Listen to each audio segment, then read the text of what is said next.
ഇവിടുത്തെ സാംസ്കാരിക നായ്ക്കളും അന്തം കമ്മി നേതാക്കളും തുണി അഴിച്ച് ആദ്യം ഉടുമുണ്ടഴിച്ച് തലയെ കെട്ടും.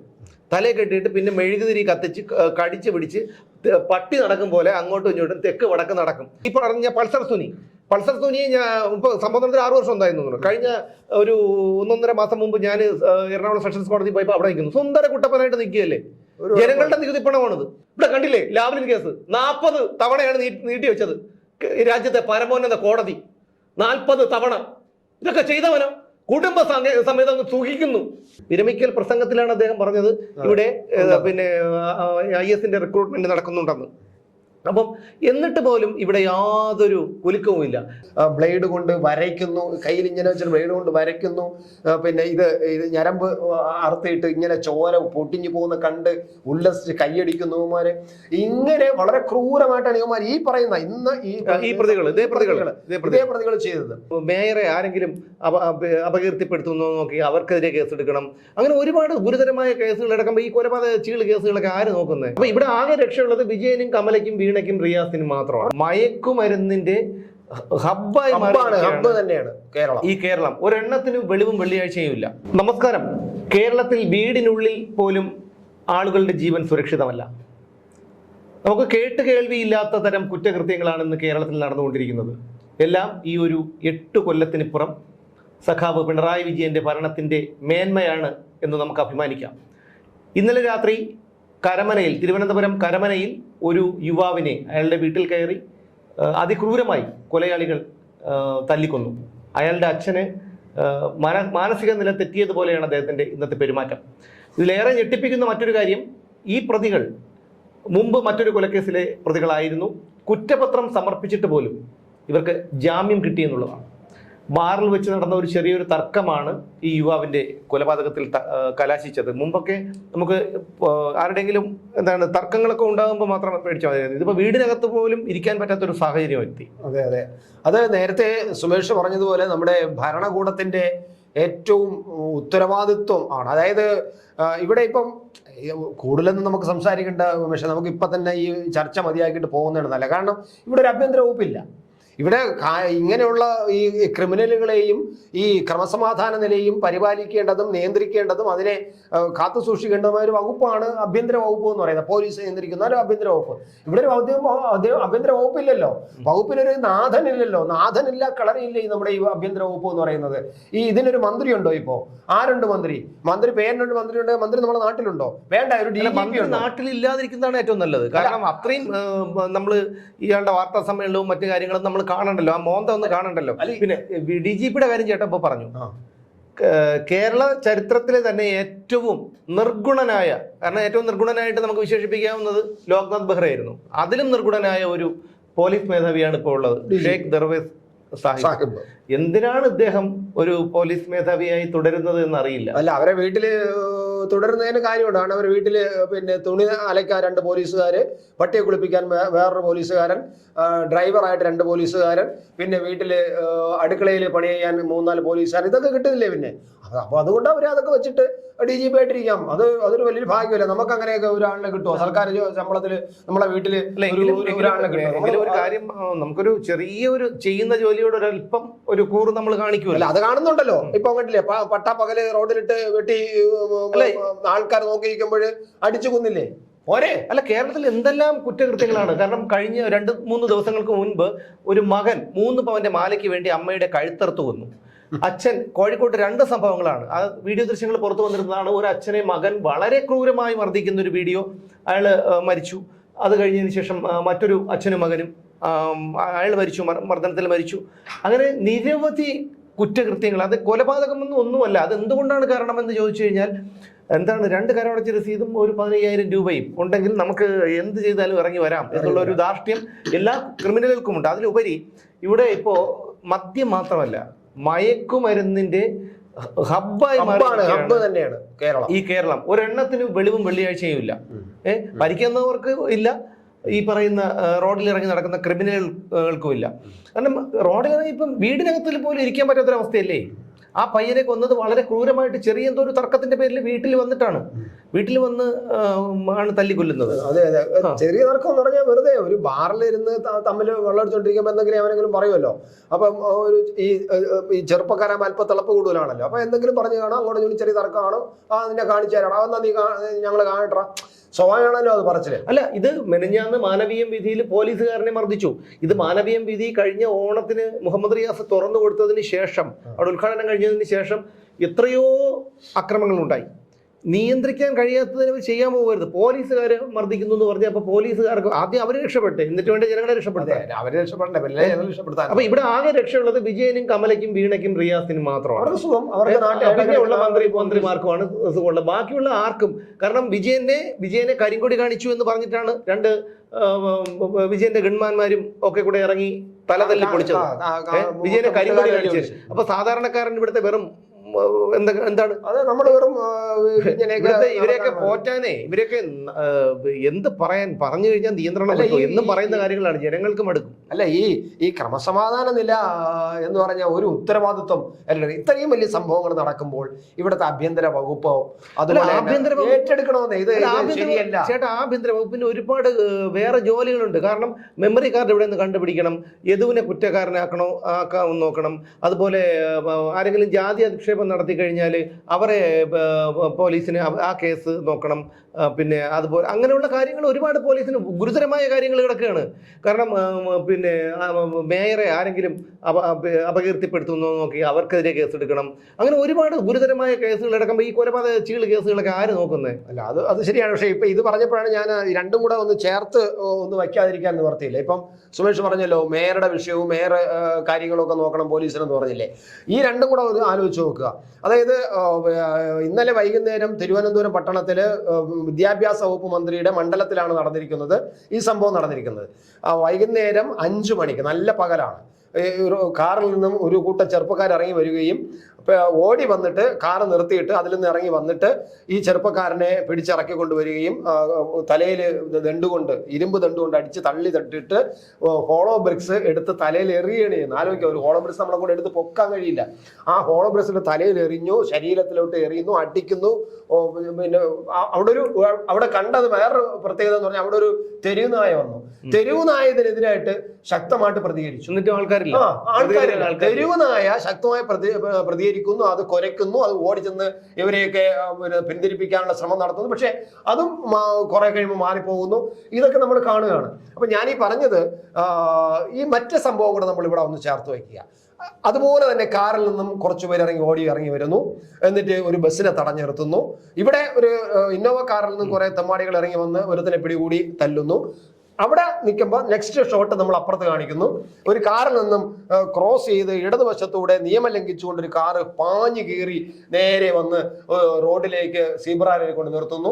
അപ്പോഴേക്കും അവിടെ ഒരു ബസ് എടുക്കാൻ തയ്യാറായ ബസ്, ലൈറ്റ് തെളിഞ്ഞ് എടുക്കാൻ തയ്യാറായ ബസ് തടഞ്ഞു നിർത്തിയിട്ട് ഈ കാറിൽ നിന്നും ഒരു സ്ത്രീയും 1-2 സ്ത്രീകളും കുറെ പുരുഷന്മാരും ചാടിയിറങ്ങുന്നു. ഈ ബസ്സിന്റെ ഡ്രൈവറുടെ ഡോർ വലിച്ച് തുറക്കുന്നു. ഇറങ്ങടാ മറ്റവനെ എന്ന് പറയുന്നു. നിന്റെ തന്തയുടെ വേഗടാ എന്ന് പറയുന്നു. എന്നിട്ട് കുറെ ആക്രോശങ്ങൾ കാണിക്കുന്നു. ഇത് തന്നെയാണ് മറ്റിടത്ത് നടന്നത്. ഇന്നലെ രാവിലെയാണെന്ന് പറഞ്ഞു കഴിഞ്ഞാൽ ഇന്നോവ കാറിൽ നിന്ന് ഇറങ്ങി. അതില് പരസ്യമായതുകൊണ്ടും മേയർ ആയതുകൊണ്ടും MLA ആയതുകൊണ്ടും കൊല്ലാൻ പറ്റിയില്ല. രണ്ടും ക്രിമിനലിസമാണ്. എന്നിട്ട് അത് മാത്രമല്ല, ആ ബസ്സിനകത്ത് ഇതിനകത്ത് ഇവര് ഒരാളിനെ, ഈ ക്രിമിനലിനാകട്ടെ ഒരാളിനെ തള്ളിയിട്ട് കൊന്നേലേ ഉള്ളൂ, പിന്നെ അടിച്ച് കൊന്നേലേ ഉള്ളൂ. മറ്റിടത്ത് കൊന്നേലേ ഉള്ളൂ എന്ന് പറഞ്ഞാൽ ചെറിയ കാര്യമല്ല, കൊല്ലുന്ന സംഭവമാണ് നടന്നത്. മറ്റിടത്ത് ഒരു സൈഡിൽ കൂടെ ഈ ഡ്രൈവറെ ചീത്ത വിളിച്ചുകൊണ്ടിരിക്കുമ്പോൾ വേറെ സൈഡിൽ കൂടെ അതിക്രമിച്ച് കയറി, ബസ്സിനകത്ത് അതിക്രമിച്ച് കയറി ഒരു MLA, ഒരു ജനപ്രതിനിധിയായ MLA അതിക്രമിച്ച് കയറി ഈ പിന്നെ ടിക്കറ്റ് എടുത്ത് മാന്യമായിട്ട് നിയമപരമായിട്ട് ടിക്കറ്റ് എടുത്ത് ഇരിക്കുന്നവരെ ഇറങ്ങിപ്പോയിക്കോണം, ഈ ബസ് ഇനി പോകില്ല, ഇറങ്ങിപ്പോയിക്കോണം. അങ്ങനെയല്ല പറഞ്ഞത്. എനിക്കൊരു ടിക്കറ്റ് തരൂ, ഞാൻ വണ്ടി ഡിപ്പോയിലോട്ട് പോകട്ടെ എന്നാണ് പറഞ്ഞത്. ചേട്ടന് മാറിപ്പോയി. നിങ്ങൾ ഈ കമ്മ്യൂണിസ്റ്റ് വിരോധം കൊണ്ട് ഇങ്ങനെ പറയാൻ കൊള്ളാമോ? ആയിക്കോട്ടെ. അല്ല, എന്നാൽ പോലും ഈ വണ്ടി ഡിപ്പോയിലോട്ട് പോകാൻ പറയാൻ ഇദ്ദേഹത്തിന് എന്താണ് അധികാരം? ഒരു MLA ആയതുകൊണ്ട് ഈ യാത്രക്കാരെ മുഴുവൻ ഇറക്കി വിട്ടിട്ട് എനിക്കൊരു ടിക്കറ്റ് തരൂ, നമുക്ക് വണ്ടി ഡിപ്പോയിലോട്ട് പോകുമെന്ന് പറയാൻ ആരാണ് അധികാരം കൊടുത്തത്? ഇദ്ദേഹം ട്രാൻസ്പോർട്ട് വകുപ്പ് മന്ത്രിയോ ട്രാൻസ്പോർട്ട് ഉദ്യോഗസ്ഥനോ അല്ലെങ്കിൽ അല്ലെങ്കിൽ KSRTC ഉദ്യോഗസ്ഥനോ ആരെങ്കിലും ആണോ? ട്രാൻസ്പോർട്ട് വകുപ്പ് മന്ത്രിക്ക് പോലും അതിനുള്ള അധികാരമില്ലല്ലോ. അല്ല അതാണ്, അല്ലെങ്കിൽ KSRTC ഉദ്യോഗസ്ഥനാണെങ്കിൽ പോലും ഈ യാത്രക്കാരുടെ നഷ്ടപരിഹാരം കൊടുത്തിട്ടില്ലേ അവർക്ക് പോകാൻ പറ്റൂ? അവരെ ഇറക്കി വിട്ടിട്ട് വണ്ടിയും കൊണ്ട് പോകാൻ പറ്റില്ലല്ലോ. അപ്പൊ ഇതിൽ ചട്ടങ്ങൾ. അപ്പൊ ഇത് ഞാൻ പറഞ്ഞത് ഈ ഗുണ്ടകൾ ചെയ്ത സംഗതിയും ഇവർ ചെയ്ത സംഗതിയും തമ്മിൽ ഒരുമിച്ച് നമ്മളിപ്പോ ചേർത്ത് വയ്ക്കുമ്പോൾ രണ്ടും ഒരേ രീതിയാണ്. ഒരിടത്ത് കൊലപാതകം നടന്നു എന്നുള്ളതേ ഉള്ളൂ, ഒരിടത്ത് കൊലപാതകം നടന്നില്ല. അതിന് പകരം ഇപ്പോഴും അവനെ കൊലപാതകം ചെയ്യാൻ വേണ്ടി പിന്നെ അവനെ പീഡിപ്പിച്ചുകൊണ്ടിരിക്കുകയാണ്. എല്ലാരെയും പിന്നെ ചോദ്യം ചെയ്തു. അവസാനം അവരെല്ലാം പറഞ്ഞു വിട്ടിട്ട് വീണ്ടും ഈ ഡ്രൈവർ അടുത്തേക്ക് ചോദ്യം ചെയ്യാൻ പോലീസ് വരികയാണ്. അവൻ എങ്ങനെയും പ്രതിയാക്കണം, ഏത് രീതിയിലും അവൻ പറഞ്ഞ വാക്കുകളിൽ എവിടെയെങ്കിലും ഷായ്ക്ക് പകരം ഷാ പറഞ്ഞോ സായ്ക്ക് പകരം ഷാ പറഞ്ഞോ എന്ന് അവനെ പിടിച്ചളയാം. അങ്ങനെ അവൻ പറഞ്ഞ വാക്കുകളിൽ എവിടെയെങ്കിലും തകരാറുണ്ടോ നോക്കിയിട്ട് അവനെ പ്രതിയാക്കാൻ ശ്രമിച്ചുകൊണ്ടിരിക്കുകയാണ്. മര്യാദയ്ക്ക് ജോലി ചെയ്തുകൊണ്ട് വന്ന് വീട്ടിൽ പോകാനുള്ള ഒരുത്തനെ വണ്ടി കൊണ്ടു തടഞ്ഞു നിർത്തി ഇത്രയും അപമാനിച്ച് അവനെ അറസ്റ്റ് ചെയ്ത് കൊതുകടിയും കൊള്ളിപ്പിച്ചിട്ട് ഇപ്പോഴും അവന് മണിക്കൂറുകളിലും ചോദ്യം ചെയ്യുന്നു. ആയവരെ ഒന്നും ചെയ്യുന്നില്ല. ഇത് എന്ത് തരം നാടാണ്? അതാണ് വീട്ടിൽ ചോദ്യം. ഇതാണ് ഇവൻ പറഞ്ഞ അന്ന് പറഞ്ഞ ഷായ എന്നല്ലേ പറഞ്ഞു, ഇന്ന് വീണ്ടും സായ എന്ന് പറയുന്നു. അപ്പൊ അതാണ് അല്ല. അപ്പൊ നമ്മൾ വീണ്ടും പറഞ്ഞു വന്നത് ഈ പറഞ്ഞ കുറ്റകൃത്യങ്ങളിലേക്ക് പോവാം. കാരണം എന്തുമാത്രം പിന്നെ കുറ്റകൃത്യങ്ങളാണ് ഇപ്പൊ നടക്കുന്നത്. കഴിഞ്ഞ വർഷം ഒരു 1.5 വർഷം മുമ്പാണ് പോത്തൻകുടല്ലേ വീട്ടിൽ ഇരുന്ന ഒരു പയ്യന്റെ വീടിന് കാല് വെട്ടിയെടുത്ത് 3 പയ്യന്മാർ കിടന്ന് തോളിൽ വെച്ച് നൃത്തം ചവിട്ടിയത്. ഇവരൊക്കെ എന്ത് ചെയ്ത്? അവർക്ക് ഇന്ന് നോക്കിക്കഴിഞ്ഞാൽ ഇവിടെ കഴിഞ്ഞ 5 കൊല്ലങ്ങൾക്കിടയിൽ 21 ആൾക്കൂട്ട കൊലയാണ് കേരളത്തിൽ നടന്നിട്ടുള്ളത്. കണക്കുകൾ പ്രകാരം 21 അട്ടപ്പാടിയിലെ ആദിവാസി യുവാവായ മധുവിൻ്റെത് ഉൾപ്പെടെ 21 ആൾക്കൂട്ട കൊലപാതകങ്ങളാണ് നടന്നിട്ടുള്ളത്. വണ്ടിത്തടത്ത് അതേപോലെ രാജേഷ് മാഞ്ചി എന്ന് പറയുന്ന ഒരു അന്യ സംസ്ഥാന തൊഴിലാളി, ഇപ്പൊ അവസാനം മരിച്ചൊരു അന്യ സംസ്ഥാന തൊഴിലാളി, അതെവിടെ പെരുമ്പാവൂരോ മറ്റോ. അങ്ങനെ നിരവധി ആൾക്കാരെ തല്ലിക്കൊല്ലുന്നു. പിന്നെ പീഡനങ്ങൾ എന്ന് വെച്ചാൽ പത്രം എടുത്ത് നോക്കിക്കഴിഞ്ഞാൽ പീഡനങ്ങളേ ഉള്ളൂ. കാരണം പിന്നെ പ്രകൃതി വിരുദ്ധ പീഡനം, അതുകൂടാതെ ശിശുപീഡനം, സ്ത്രീ പീഡനം. കണ്ടില്ലേ, ഒരു പെണ്ണ് കൊച്ചിനെ കൊന്ന് വലിച്ചെറിഞ്ഞു. അവളുടെ പേരും അഡ്രസ് ഒന്നും ഇല്ല കേട്ടോ, പേര് പെണ്ണല്ലേ. അപ്പൊ പിന്നെ ആ പേരും അഡ്രസ് ഒന്നും എന്ത് ക്രൈമും കാണിക്കാമല്ലോ. പൈസയും കൂടെ ഉണ്ടെങ്കിൽ പിന്നെ വേറെ ഒന്നും നോക്കാനില്ല. അല്ല, ഞാൻ പലപ്പോഴും സുമേഷ്, ഞാൻ നമ്മുടെ വാർത്ത വായിക്കാൻ വരുമ്പോൾ ഇന്ന് ഈ അത്തരത്തിലുള്ള വാർത്തകൾ വായിക്കാൻ കഴിയാതിരിക്കട്ടെ എന്ന് പ്രാർത്ഥിച്ചുകൊണ്ടാണ് വേണ്ടത്. കാരണം എല്ലാ ദിവസവും വന്നിട്ട് ഒന്നുകിൽ ഒരു പിടിച്ചുപറി, അതല്ലെങ്കിൽ ഒരു കൊലപാതകം, അതല്ലെങ്കിൽ ഒരു പീഡനം. ഈ വാർത്ത വായിക്കാത്ത ഒരു ദിവസം പോലും നമുക്ക് കടന്നു പോകാൻ പോകുന്നില്ല കേരളത്തിൽ. എന്നിട്ട് ഈ ആഭ്യന്തര വകുപ്പ് ഇതിന് ഉത്തരവാദിത്വം ആഭ്യന്തര വകുപ്പിന്. അപ്പം ഇത് കേട്ടോണ്ടിരിക്കുന്ന ചിലർക്ക് തോന്നും അതിന് പിണറായി എന്ത് ചെയ്യും എന്ന് ചോദിക്കുന്നവരുണ്ടായിരിക്കാം. പിണറായിയാണ് ചെയ്യേണ്ടത്, പിണറായിക്കാണ് അതിന്റെ ഉത്തരവാദിത്വം. അദ്ദേഹം പിന്നെ ആഭ്യന്തര വകുപ്പ് മന്ത്രിയാണ്, കേരളത്തിന്റെ മുഖ്യമന്ത്രി. 2 വകുപ്പും കൂടെ കയ്യിൽ വെച്ചിരിക്കുന്ന ആളാണ്. അപ്പം ഇതിന്റെ എല്ലാ കാര്യത്തിലും ഉത്തരവാദിത്വം അദ്ദേഹത്തിന്. ഉത്തരവാദിത്വം ഏറ്റെടുക്കണം. ഇവിടെ ഏതെങ്കിലും ഒരു ചെറിയ വിഷയം നടന്നാൽ പോലെ ഉത്തരവാദിത്വം ഏറ്റെടുക്കാൻ എന്ന് പറഞ്ഞു കഴിഞ്ഞാല് ഈ 8 കൊല്ലം മുമ്പുള്ള കേരളമല്ല ഇന്ന്.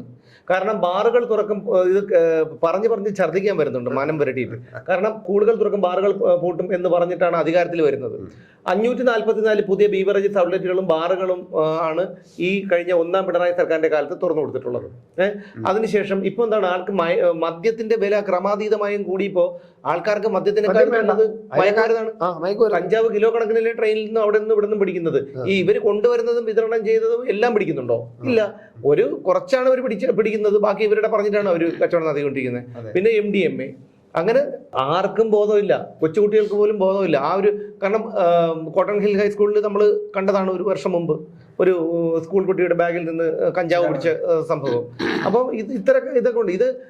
ഇതുകൊണ്ട് എന്താണ് സംഭവിക്കുന്നതെന്ന് വെച്ച് കഴിഞ്ഞാൽ സാധാരണക്കാരൻ ഇപ്പോൾ റോഡിൽ ഇറങ്ങാൻ പോലും പേടിയാണ്. സത്യം പറയാമല്ലോ, റോഡിൽ ഇറങ്ങി നമ്മൾ വെറുതെ പോയിട്ട് ഒരാളെ എങ്ങനെ അലക്ഷ്യമായിട്ട് നോക്കിയ പോലും എന്തിനാ നോക്കണമെന്ന് ചോദിച്ചിട്ട് കൊല്ലുന്നൊരവസ്ഥയിലേക്ക് കാര്യങ്ങൾ എത്തിക്കഴിഞ്ഞിരിക്കുന്നു. അതുപോലെ തന്നെയാണ് പിന്നെ അല്ല, ഇതും അങ്ങനെയാണല്ലോ. ഇതിപ്പം റോഡിൽ വെച്ചല്ല, ഒന്ന് ബാറിൽ വെച്ചെന്നുള്ള പ്രശ്നമേ ഉള്ളൂ. പക്ഷെ എങ്കിലും ഇങ്ങനെ ഇത്രയും ക്രൂരമായിട്ട് കൊല്ലാൻ കഴിയുമോ? എന്നിട്ട് ഞാൻ ആലോചിച്ചു സുമേഷ്, ഈ വരുന്ന ഈ പയ്യന്മാർക്ക് എവിടെ നിന്നാണ് ഒരു ഇന്നോവ കാർ? എനിക്ക് മനസ്സിലായില്ല, ഇവർക്ക് എങ്ങനെ എവിടെ നേടും ഇങ്ങനെ ഒരു ഇന്നോവ കാറിൽ ഇവർക്ക് വരാൻ കഴിയും? റെന്റിന് വണ്ടി കിട്ടും. ഒന്നുകിൽ റെന്റിന് എടുത്തതായിരിക്കാം, ഇതുവരെ റെന്റിന് എടുത്താണെന്നുള്ള വിവരം ഒന്നും പുറത്തു വന്നിട്ടില്ല. അല്ലെങ്കിൽ തന്നെ ഏതെങ്കിലും ഗുണ്ടകളുടെയൊക്കെ ആയിരിക്കാം. കാരണം ഗുണ്ടകൾ ഇവിടെ ഒരുപാട് തിരുവനന്തപുരത്തൊക്കെ ഒരുപാടുണ്ട്. പോലീസ് കുറേയൊക്കെ നേരത്തെയൊക്കെ ഒതുക്കിയിട്ടുണ്ട്. സുമേഷൊക്കെ ഒരു കാർ വാങ്ങിച്ചതിന്റെ ബുദ്ധിമുട്ട് എനിക്കറിയാം. എനിക്കിത് കാർ വാങ്ങിക്കാൻ ഇതുവരെയും പറ്റിയിട്ടില്ല, എന്നെ കൊണ്ട് അതിനുള്ള ശേഷിയില്ല. സുമേഷ് ഒരു കാർ വാങ്ങിച്ച ബുദ്ധിമുട്ടും അതിന്റെ കഥകളൊക്കെ എനിക്കറിയാം. പക്ഷെ ഇവന്മാർക്ക് എവിടെ നിന്നാണ് ഇന്നോവ കാർ, ഈ വലിയ ഇന്നോവ ക്രിസ്റ്റയൊക്കെ അടിച്ച് കറങ്ങി ഇതുപോലത്തെ ചേട്ടാ ഈ പറയുന്നത് നമ്മളിപ്പോൾ എന്തുമാത്രം പിന്നെ മയക്കുമരുന്നുകളൊക്കെ പിടിക്കുന്നുണ്ട്. ഈ പിടിക്കുന്നവർ ഇപ്പം നമ്മളൊരു കാര്യം ശ്രദ്ധിക്കുക, ഈ ഇത് പറയുമ്പോൾ പലർക്കും ഭയങ്കര ഒരു അസ്വസ്ഥത തോന്നിയേക്കാം. നമ്മൾ പിടിക്കുന്ന മയക്കുമരുന്ന് പിടിക്കുന്നതിൽ ഭൂരിഭാഗവും ഒരു പ്രത്യേക മതവിഭാഗത്തിൽപ്പെട്ടവരാണ്. ആ ഒരു 4-5 പേര് ആണുങ്ങൾ കാണും, ഒരു പെണ്ണും കാണും. ആ പെണ്ണ് മറ്റ് 2 പ്രമുഖ മതത്തിൽപ്പെട്ട ഈ പെൺകുട്ടിയായിരിക്കും. ഞാൻ ഒരുപാട് കാര്യങ്ങൾ ഡയറിയിൽ കുറിച്ച് വെച്ചിട്ടുണ്ട്, പത്രങ്ങളിൽ കാണുന്നത് ഡേറ്റ് ഇട്ട് കുറിച്ച് വെച്ചിട്ടുണ്ട്. കാരണം ഒരു 3-4 പേര് ആ വിഭാഗത്തിൽപ്പെട്ടവർ, ഈ വിഭാഗത്തിൽപ്പെട്ട പെൺപിള്ളേർ. കാരണം ഈ കുടുംബം എന്ന് തോന്നിപ്പിക്കുന്ന തരത്തിൽ യാത്ര ചെയ്ത് ആണ് ഇവർ കൊണ്ടുവരുന്നതെന്നാണ് പോലീസ് ഇവരെ പറഞ്ഞിരിക്കുന്നത്. അപ്പോൾ അത്തരത്തിലുള്ള കാര്യങ്ങൾ ഈ കൊണ്ടുവരുന്ന ഇതൊക്കെ MDMAയും ഇതൊക്കെ എവിടെയാണ് പോകുന്നത്? പലർക്കും ബോധമില്ല. പല പെൺകുട്ടികൾ ഉൾപ്പെടെ പലർക്കും ബോധമില്ല. കാരണം നമ്മളൊന്നും വേണ്ട, നമ്മൾ ഈ തിരുവനന്തപുരം നഗരത്തിൽ കൂടെ തന്നെ നടന്നു പോയി കഴിഞ്ഞാൽ ഒരു 9 മണി കഴിയുമ്പോൾ നമ്മൾ നോക്കിക്കഴിഞ്ഞാൽ അറിയാൻ പറ്റും. അത് മടിയിലിരിക്കുക, കട അടച്ചിടക്കണ കടയുടെ നടയിൽ മടിയിലിരിക്കുകയാണ്. ഓരോ പെണ്ണിൻ്റെ മടിയിൽ ആണിൻ്റെ മടിയിൽ പെണ്ണ്. അതുപോലെ തിരുവനന്തപുരത്ത് തന്നെ ഒരു പ്രമുഖ പിന്നെ എന്താണ് ഷോപ്പിംഗ് കോംപ്ലക്സിൽ പോയി കഴിഞ്ഞാൽ അറിയാൻ പറ്റും. അതായത് ഇവിടെ തന്നെ സിറ്റിക്ക് അകത്തുള്ള സെക്രട്ടേറിയറ്റിൻ്റെ വളരെ അടുത്തുള്ള എന്തൊക്കെ കാണിക്കുന്നത്. ഇതൊക്കെ വളർന്നു വന്നിട്ട് എവിടെ എന്താവും? ഇതിനെല്ലാം കാരണം എന്ന് പറയാം, നമുക്ക് നമ്മുടെ നാട്ടില് ചുംബന സമരം നടക്കുകയും ആർത്തവ സമരം നടക്കുകയും അതുപോലെ സ്വാതന്ത്ര്യ പെൺ സ്വാതന്ത്ര്യ സമരം നടക്കുകയും, പെൺ സ്വാതന്ത്ര്യം വേണ്ട എന്നല്ല നമ്മൾ പറയാം, സ്വാതന്ത്ര്യ ഇങ്ങനെയൊക്കെ ചെയ്ത ഒരു കാലഘട്ടത്തിൽ അതിനെല്ലാം പിന്താങ്ങിയ ഒരു പാർട്ടിയുണ്ട് ഇപ്പം ഭരിക്കുന്ന ക്രിമിനൽ പാർട്ടി ഓഫ് ഇന്ത്യ. അവരാണ് ഇതിനെല്ലാം ഉത്തരവാദി. അവരെല്ലാം നിയന്ത്രിക്കാൻ, അവരെ പിള്ളേരെ അവർക്ക് നിയന്ത്രിക്കാൻ കഴിയാത്തതിന്റെ തകരാറാണ് ഇതെല്ലാം കാണുന്നത്. അവരുടെ പിള്ളേരെ പോയിട്ട് ഞാൻ പറഞ്ഞോട്ടെ, ഈ പിണറായി വിജയന്റെ കയ്യിലില്ലാത്ത പണിയുണ്ടോ? മാസപ്പടി, സ്വർണ്ണക്കടത്ത്, മറ്റേത് മറിച്ചത് എന്തെല്ലാം അയാൾ ചെയ്തു. അയാളെ നിയന്ത്രിക്കാൻ ആർക്കെങ്കിലും കഴിയുന്നുണ്ടോ? അപ്പൊ പിന്നെ ഇവിടെ ഇതേപോലെ ആണല്ലോ വയനാട് നടന്നത്. പൂക്കോട് ഒരു സഹപാഠി ഒരു മനുഷ്യജീവിയെ കൊല്ലുന്നത് CBIയുടെ കുറ്റപത്രത്തിലെ കുറെ ഭാഗങ്ങൾ പത്രത്തിൽ വന്നിരുന്നു. അതിൽ ഒരാളെ ഉപദ്രവിക്കുന്ന കാര്യം എന്ന് പറഞ്ഞാൽ എങ്ങനെ ഇത് കഴിയുന്നു എന്നുള്ളതാണ്. ഇന്നലെ നടന്നതുപോലെ നമുക്ക് കണ്ടോണ്ടിരിക്കാനൊക്കെ ഇല്ല. ഇത്രയും അവര് മാസ്ക് ചെയ്തിട്ടാണ് കാണിച്ചെങ്കിൽ പോലും ഒറിജിനലുള്ള ആ സ്റ്റണ്ട് നമ്മൾ കാണുന്നില്ല, തല്ലിക്കൊല്ലുന്നത് കാണുന്നില്ല നമ്മൾ. എന്നിട്ട് പോലും നമുക്കത് കാണാൻ. ഏറ്റവും വേദനിപ്പിക്കുന്ന ഒരു സംഭവം എന്ന് പറഞ്ഞാൽ ഇന്നിപ്പോ പിന്നെ ആദ്യം അവനടി കൊടുക്കണം ഒന്ന്. കാരണം ഒരു പ്രമുഖ മാധ്യമത്തിന്റെ റിപ്പോർട്ടർ ചെന്നിട്ട് അയാളുടെ ഈ പയ്യൻ്റെ അച്ഛൻ, മരിച്ചുപോയ പയ്യൻ്റെ അച്ഛൻ റോഡ് എങ്ങനെ നടക്കുകയാണ്, അതിന് എങ്ങനെയാണ് മോഹൻ്റെ ഇത് എങ്ങനെയാണ് ഇതാണ് ആ മനുഷ്യൻ പറഞ്ഞ് ഞാൻ അവിടെ എന്നപ്പോൾ അയാൾക്ക് പരസ്പര ബന്ധമല്ല പറയണം. അപ്പോൾ ഒന്ന് ആലോചിച്ച് നോക്കി, ഇതാണോ മാധ്യമ പ്രവർത്തനം എന്ന് പറഞ്ഞു കഴിഞ്ഞാൽ?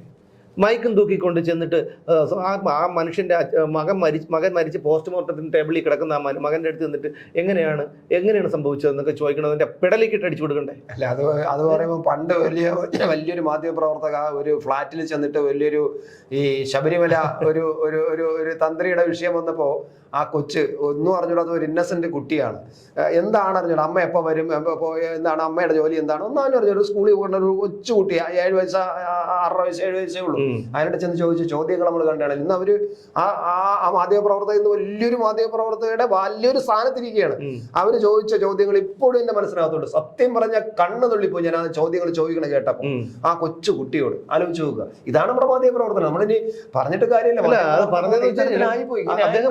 സെൻസേഷൻ ഉണ്ടാക്കാൻ വേണ്ടിയിട്ട് മത്സരിക്കാൻ വേണ്ടി. ഇതാണ് എന്തിനും മുകളിൽ മനുഷ്യത്വം എന്ന് പറയുന്ന ഒരു സാധനം ഉണ്ടല്ലോ. ഇനി എത്ര വലിയവനായാലും എത്ര പണക്കാരനായാലും എത്ര വലിയ പദവി എത്തിയാലും മനുഷ്യത്വം എന്ന് പറയുന്ന ഒരു സാധനം നമുക്ക് വേണം. അതല്ലെങ്കിൽ പിന്നെ മനുഷ്യനാകുന്നു, പിന്നെ അവൻ ജീവിച്ചിരുന്നിട്ട് കാര്യമില്ല. കാരണം അവനും മൃഗങ്ങളും തമ്മിൽ ഒരു വ്യത്യാസം. അതുകൊണ്ടാണ് ഞാൻ ഈ വിഷയത്തിൽ യുവമാർക്കൊന്നും മനുഷ്യത്വം എന്നുള്ള സാധനമില്ല.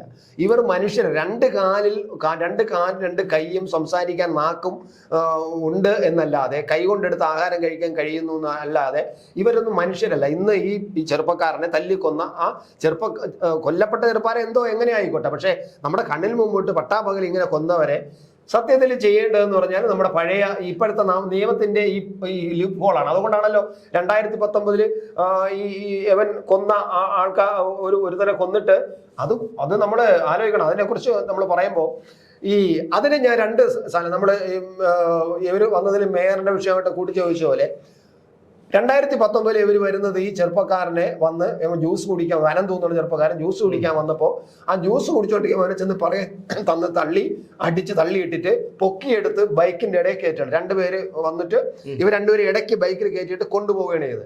കൊണ്ടുപോയി ആ ബൈക്കിന്റെ ഇവിടെ ഇരുത്തിയിട്ട് അവിടെ നിന്ന് തട്ടിക്കൊണ്ടുപോയിട്ട് കരമനയിൽ കുറ്റിക്കാട്ടിൽ കൊണ്ടിട്ട് ക്രൂരമായിട്ടാണ് കയ്യും കാലും കെട്ടിയിടുന്നു, ബ്ലേഡ് കൊണ്ട് വരയ്ക്കുന്നു, കയ്യിൽ ഇങ്ങനെ വെച്ചിട്ട് ബ്ലേഡ് കൊണ്ട് വരയ്ക്കുന്നു, പിന്നെ ഇത് ഞരമ്പ് അറുത്തിയിട്ട് ഇങ്ങനെ ചോര പൊട്ടിഞ്ഞു പോകുന്ന കണ്ട് ഉല്ലസിച്ച് കൈയടിക്കുന്നവന്മാര്. ഇങ്ങനെ വളരെ ക്രൂരമായിട്ടാണ് ഇവന്മാർ ഈ പറയുന്ന ഇന്ന് ഈ പ്രതികൾ ചെയ്തത്.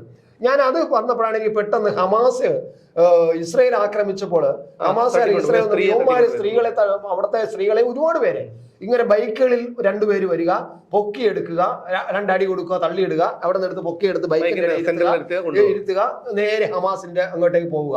ഇതാണ് നമ്മൾ കണ്ടത്. അപ്പൊ ഇത് രണ്ടും കൂടെ നമ്മൾ കൂട്ടി വയ്ക്കുമ്പോൾ ഇത് എവിടെ നിന്നൊക്കെയാണ് അവന്മാർ പഠിക്കുന്നത്, ഇതെങ്ങനെയൊക്കെയാണ് പഠിക്കുന്നത് നമുക്ക് മനസ്സിലാവില്ല. അപ്പൊ ഇവിടെ തീവ്രവാദത്തിന്റെ ഒരു വല്ലാത്ത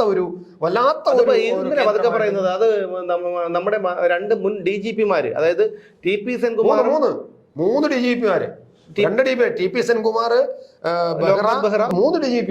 ഇവര് 3 പേരും പറഞ്ഞതാണ്. കാരണം കേരളം, സെൻകുമാർ പറഞ്ഞത് കേരളം തീവ്രവാദികളുടെ ഹബ്ബായി മാറിയിരിക്കുന്നു എന്നാണ്.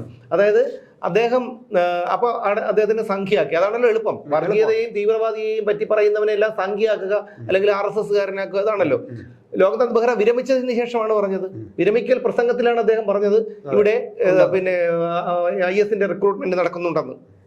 അപ്പം എന്നിട്ട് പോലും ഇവിടെ യാതൊരു കുലുക്കവുമില്ല. ഇതിനെക്കുറിച്ചൊക്കെ പറയുമ്പോൾ അവര് നമ്മുടെ RSS-കാരനാക്കും അല്ലെങ്കിൽ സംഖ്യയാക്കും. ഇതാണ് ഇവിടെ നടന്നത്. സംഖ്യയാക്കി കഴിഞ്ഞു. സംഖ്യയാക്കി. അപ്പൊ അത് നടക്കട്ടെ. അല്ലാതെ ഇപ്പൊ നമുക്കിപ്പോ എതിർക്കാനൊന്നും പോണില്ല. അങ്ങനെ വിളിച്ചോണ്ട് നടക്കട്ടെ. എത്ര തന്നെ. അതെ. അപ്പൊ ഇത്തരത്തിലാണ് ഈ ഇവരുടെ പെരുമാറ്റം എന്ന് പറഞ്ഞു കഴിഞ്ഞാൽ. കാരണം ഈ പറഞ്ഞ എങ്ങനെയാണ് ഒരു സുരക്ഷിതമായിട്ട് ഇത്തരത്തിലൊക്കെ ഒരാൾക്ക് ഇറങ്ങി നടക്കാൻ പറ്റുന്നത്? രാവിലെ വീട്ടിൽ നിന്ന് ഇറങ്ങി കഴിഞ്ഞാൽ വൈകുന്നേരം എത്തിയാലെത്തി, ഇല്ലെങ്കിൽ ഇല്ല. ആ കണക്കിലായിരിക്കുന്നു. റോഡിൽ വാഹനത്തിന് സൈഡ് കൊടുക്കാത്തതിന് കൊലപാതകം, റോഡിൽ പാർക്ക് ചെയ്തതുമായിട്ടുള്ള തർക്കത്തിന് കൊലപാതകം ഇന്നത്തെ പത്രത്തിലുണ്ടായിരുന്നതാണ്. അല്ല, ഇത് ഞാൻ ഒന്ന് പറഞ്ഞോട്ടെ സുരേഷ്. ഈ സംഭവം, അതായത് ഇന്നലെ വൈകുന്നേരം കരമനയിൽ നടന്ന സംഭവം, സെയിം സംഭവം, ഇതേപോലെ സംഭവം നമ്മൾ നേരെ ഇതിനെ പൊക്കിയെടുത്ത് നേരെ UP-യിലേക്ക് കൊണ്ടുപോവുക. UP-യിൽ ഒരു ഗ്രാമത്തിലാണ് ഇത് നടന്നത്. ഇത് നടക്കണ്ട. ഇതിന്റെ 10-1 നടന്നാൽ മതി. തുണി അഴിച്ച് തലയിട്ടെ. അതാണ് ഞാൻ പറഞ്ഞോട്ടെ. ഇവിടുത്തെ സാംസ്കാരിക നായ്ക്കളും അന്തം കമ്മി നേതാക്കളും തുണി അഴിച്ച് ആദ്യം ഉടുമുണ്ടഴിച്ച് തലയിൽ കെട്ടും. തലയിൽ കെട്ടിയിട്ട് പിന്നെ മെഴുകുതിരി കത്തിച്ച് കടിച്ച് പിടിച്ച് പട്ടി നടക്കും പോലെ അങ്ങോട്ടും ഇങ്ങോട്ടും തെക്ക് വടക്ക് നടക്കും. കണ്ടില്ലേ? ആസിഫയ്ക്ക് നീതി വേണം. ഇവിടെ നാറികളെ, ഇവിടെ എന്തുമാത്രം ക്രൈം നടക്കുന്നു. ആ കൊച്ചുകുട്ടിയെ അത് എന്ത് നീതികേടാണെന്ന് നോക്കിയോ. ഒരുത്തി പ്രസവിച്ചു. ആ പ്രസവിച്ചിട്ട് അവള് വലിയൊരു പണക്കാരിയാണ്. അവളൊരു വലിയ ഫ്ലാറ്റിൽ താമസിക്കുന്നതാണ്. പണക്കാരിയായിരിക്കുമല്ലോ. അപ്പം അവള് താമസിക്കുന്ന അവിടെ ആ കൊച്ചിനെ അവൾ പ്രസവിച്ച് മണിക്കൂറുകൾക്കുള്ളിൽ വലിച്ച് താഴെ എറിയാണ്. അവളെങ്ങനെയാണ് ഒരു അതിജീവിത എന്ന്, അതാണല്ലോ ഇപ്പോഴത്തെ സ്റ്റൈൽ പേര്, അതിജീവിത. ഇരയായിരുന്നു. ഇരയ്ക്ക് ഒരു സുഖം വരുന്നില്ല. ഇര എന്ന് പറഞ്ഞു കഴിഞ്ഞാൽ നമുക്ക് വരുമ്പോഴത്തേക്കും ക്രിമീരയും വിരേരയൊക്കെ ഒരു ഇത് വരുന്നത് കൊണ്ടായിരിക്കാം ഇപ്പോ അതിജീവിതയാണ്. അപ്പൊ ഈ അതിജീവിത എന്തുകൊണ്ടാണ് അവരൊരു കുഞ്ഞിനെ കൊന്നാണല്ലോ അവള്. അപ്പൊ അങ്ങനെയാണെങ്കിൽ എന്തുകൊണ്ടാണ് പിന്നെ എന്താണ് ഇവളുടെ പേരും മേൽവിലാസവും മറ്റും പുറത്തുവിടാത്തത്? ഇവളുടെ ഈ കുഞ്ഞിന്റെ സംസ്കാരം, ഈ കുഞ്ഞിന്റെ ബോഡി ഏറ്റെടുക്കാൻ പോലും ഈ കള്ള പരീക്ഷകൾ, അതായത് ഇവിടെ ഉണ്ടാക്കി പടച്ചുവിട്ട തന്തയും തള്ളയും തയ്യാറായില്ല. അവസാനം പോലീസും നഗരസഭയും ഒക്കെ ചേർന്നിട്ടാണ് ആ കുഞ്ഞിനെ ഒന്ന് ആലോചിച്ചു. അത് എന്ത് പിഴച്ചു.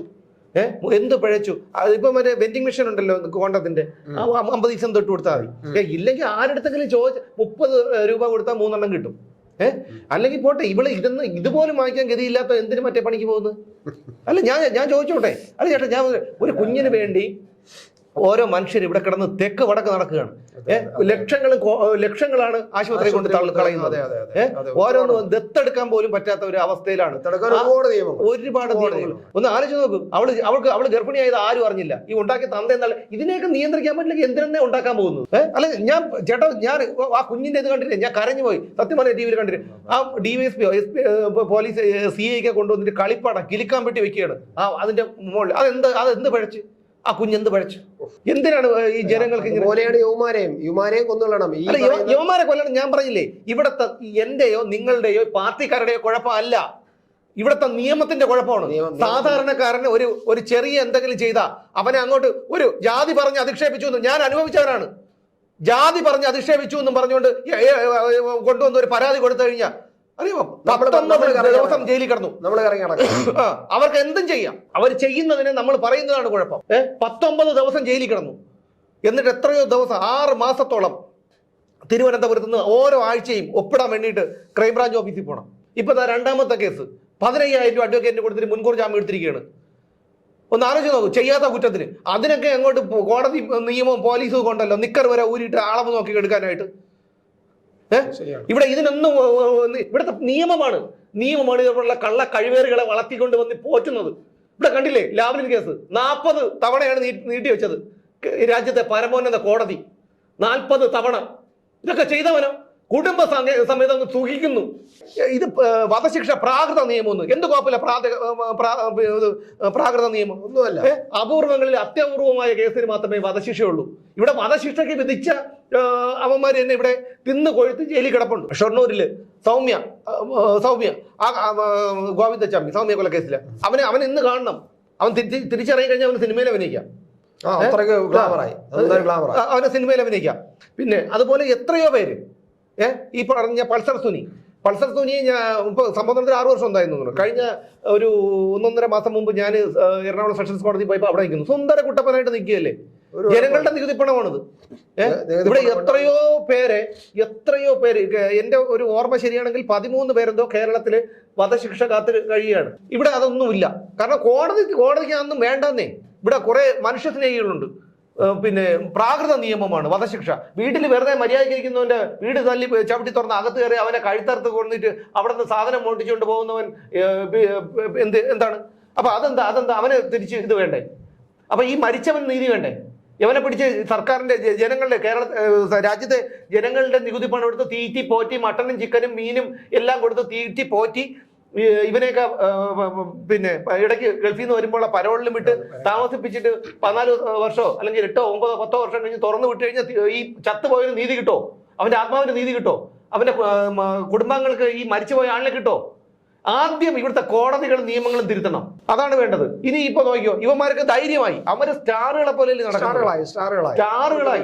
ഇനി അവരെ ഭയക്കും. ജയിലിൽ ചെന്ന് കഴിഞ്ഞാൽ അവന്മാർ മുമ്പ് ഒരു കേസിൽ ജയിലിൽ കിടന്നുകൊണ്ട് അവന്മാർക്ക് അതും പ്രശ്നമില്ല.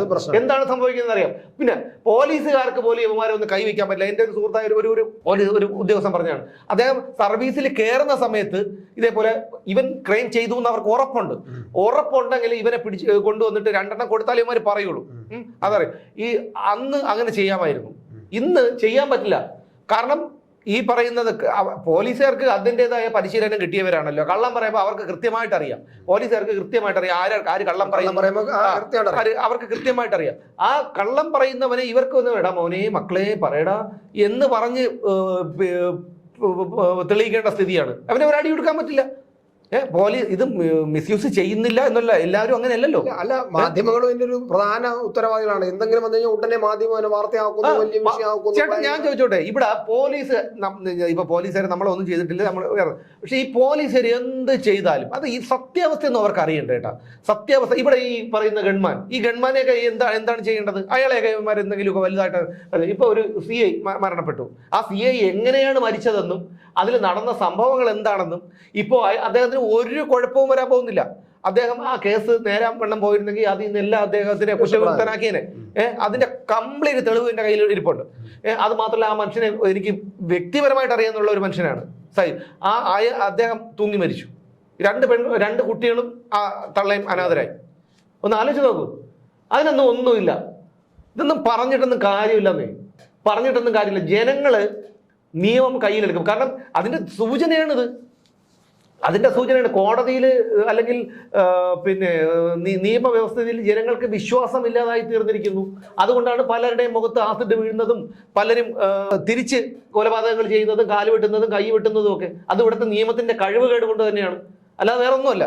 പഴുതുകൾ ധാരാളം. ഞാൻ ചോദിച്ചോട്ടെ, എന്നെ സംബന്ധിച്ചിടത്തോളം എന്നെ മര്യാദയ്ക്ക് പോകുന്ന എന്നെ ഒരുത്തൻ അടിക്കുകയോ അല്ലെങ്കിൽ എന്തെങ്കിലും ചെയ്താൽ ഞാനത് കൊണ്ടുകൊണ്ട് പോവില്ല. അത് ഞാൻ ഒരിക്കലും കൊണ്ടുകൊണ്ട് പോവില്ല. ചിലപ്പോൾ ആ സമയത്ത് തിരിച്ചടിക്കാൻ പറ്റില്ലെങ്കിൽ ഞാൻ തിരിച്ച് പകരം വീട്ടിൽ നിന്നില്ല, വിട്ടുക തന്നെ ചെയ്യും. മനസ്സിലായോ? കാരണം കോടതിയിൽ പോയി ഞാനൊരു വക്കീലിന് കേസും കൊടുത്ത് അവനും കൊണ്ടുവന്ന് കേസ് കൊടുത്ത് പിന്നെ അവരെ പിടിച്ചുകൊണ്ട് പോയാൽ തന്നെ എന്താണ് അവർ റിമാൻഡ് കഴിഞ്ഞ് ഇറങ്ങും. പിന്നെ ഞാനും കയറി ഇറങ്ങണം കോടതിയിൽ. എന്നാൽ ശരി, ശിക്ഷ കിട്ടുമെന്ന് ഉറപ്പുണ്ടെങ്കിൽ ഓക്കെ, ശരി. അതുമില്ല. ഇവിടെ ശിക്ഷ കിട്ടാൻ എത്ര പേരാണ് ശിക്ഷിക്കപ്പെടുന്നത്?